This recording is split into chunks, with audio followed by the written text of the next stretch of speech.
Hello geographers, this is a geography talk through. Today I'm going to talk to you about a 20 mark evaluate question that comes from the coast section of the SAMS paper. So you can see the question here, we'll come back to that, but aims for today to consider the technique to do well on a 20 mark exam question and to review a model answer. So to remind you where this question will come up in your exam, it's going to be worth 50% of your overall exam grade across both of the papers. It will be question 4 on section A and section B, and question 8 in section C. As you'll see, there's 10 marks available for you with AO1, demonstrating your knowledge of place and your knowledge of concepts and processes and understanding change and that on a different variety of scales. Then 10 marks for your AO2, which is your application of understanding and knowledge and ultimately answering the question through a strong conclusion and strong evaluation throughout.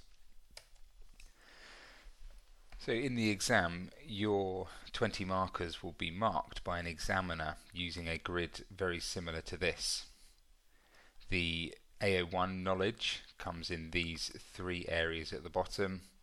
Your AO2 for application comes in these 3 areas at the top. So if we break those down, the AO1 knowledge, you get a 1/6 of your marks for showing a understanding of place. So that doesn't just mean dropping some case study stats, that means understanding place and relating it to your answer. You get a 1/6 of your marks for understanding about processes and concepts. You get 6 of your marks for understanding and including an element of temporal or spatial scale, so understanding how things might change over time or change in different areas around the world. For application, 6 of your marks for your conclusion, so that can come as a detailed conclusion at the end and ongoing conclusion throughout your answer. The ability to analyse and to evaluate, so to put forward arguments and counter arguments.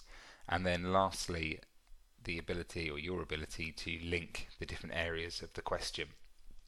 So when you break all of these down and consider place, process, change, conclusion, links and evaluation, a way that I can remember it is using an acronym that isn't quite correct but is PICCLE. So PPCCLE, that's place, process, change, conclusion, links, evaluation. And these are the 6 elements you must have to any of your 20 mark questions. This is from the mark scheme, so it's not something that I made up. It certainly is something that will make your answers better. So as I go through and I plan my essay, I'm making sure that I cover all of these elements. Even if it's not perfect, it means that I'm going to pick up lots of marks along the way. So let's have a look at the question. This is the question. So no amount of coastal intervention by people can halt the natural processes which continue to present potentially serious risks to coastal communities now and even more so in the future. To what extent do you agree with this view? So very, very wordy. If we start picking out some elements, coastal intervention, so management. So it's asking us if coastal management can affect, stop natural processes. So natural processes could range from anything from erosion, deposition, sea level rise, longshore drift, so on and so forth. But this question wants us to consider the ones that present potentially serious risks to coastal communities. So alarm bells are ringing around coastal erosion, coastal flooding, and then by the time I read the end of the question, now and even more so in the future, it's making me consider what's going to change in the future. The most obvious thing to consider is sea level rise, so clearly that's going to form a part of my answer. So as I start to break this down in my head, I'm considering along the way what processes am I going to discuss, what are going to be my places that I use as examples, how am I going to show temporal change or spatial change, and then what sort of evaluative and conclusive marks or remarks am I going to be making throughout my answer. So straight away, processes such as erosion, discussing different types of marine erosion. If I'm talking about coastal intervention, I might try and talk about groins at some point, talk about longshore drift if it's relevant, certainly talking about sea level rise and talking about coastal flooding. I could pick up some of my process marks from talking about how some of the different types of coastal management work. So that worked really well. When I think about places for this answer, if I want to try and structure my answer around erosion and flooding, which I think are the key processes presenting risk to coastal communities, the Maldives, quite a nice example of coastal flooding.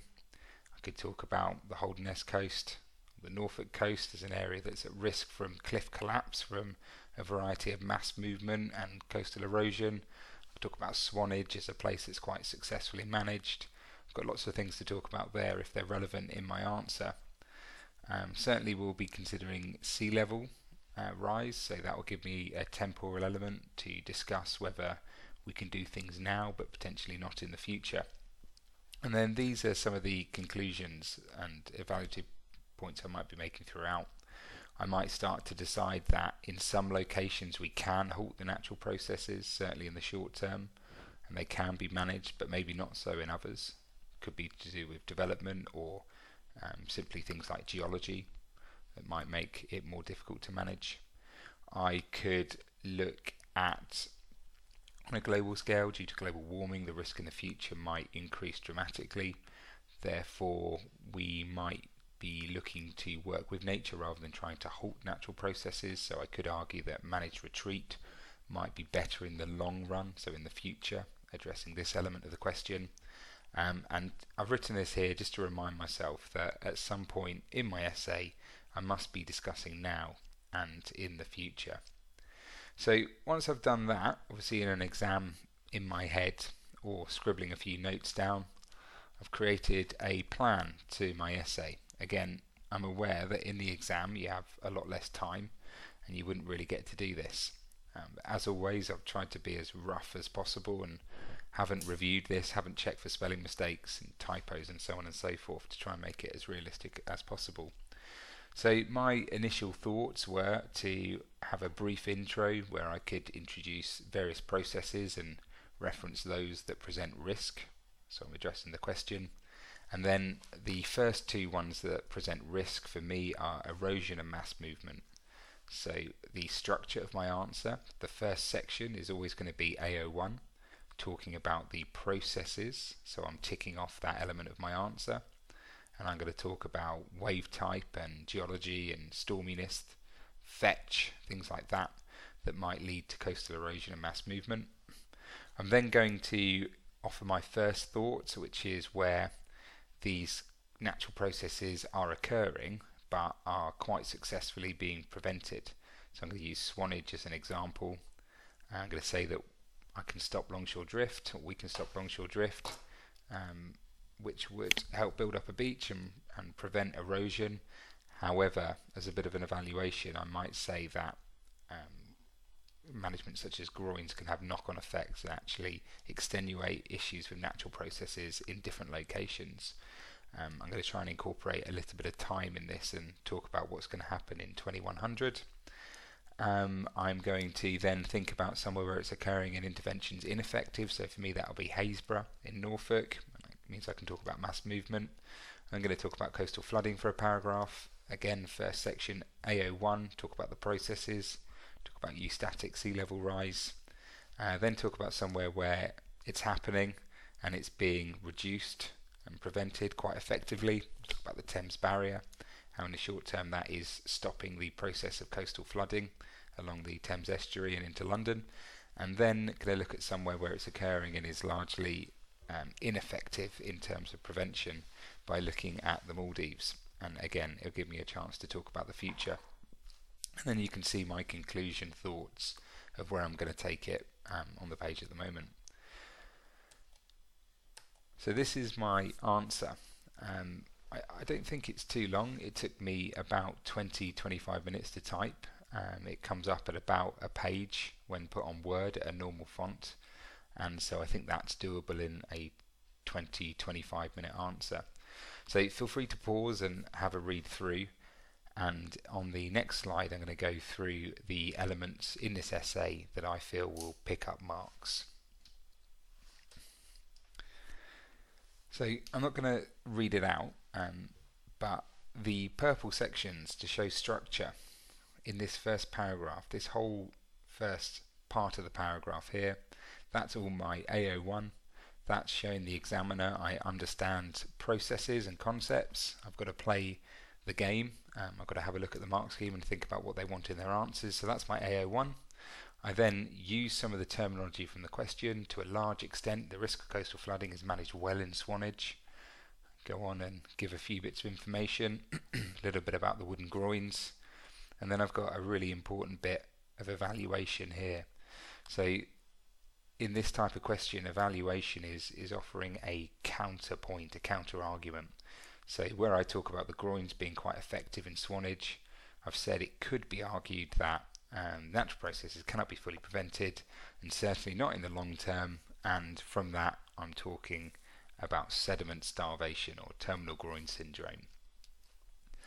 Then to counter this point, this is my example of Haysborough on the Norfolk coast, where it's being very ineffectively managed and we're not preventing the natural processes.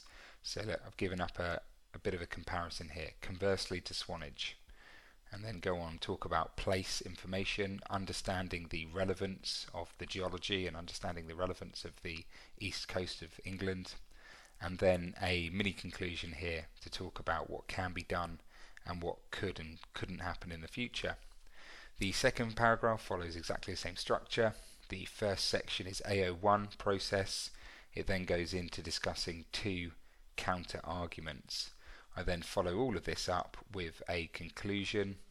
The conclusion tries to tackle the question itself of whether we can and can't tackle these natural processes, and makes reference to sea level rise at the end, talking about long term. And my final sentence: ultimately, sea level rise is going to make the management of these coastal processes increasingly difficult. Therefore, when considering the long-term future, I would agree with the statement. So nothing groundbreaking in that conclusion, but it does answer the question. So as always, is it a perfect answer? Possibly not.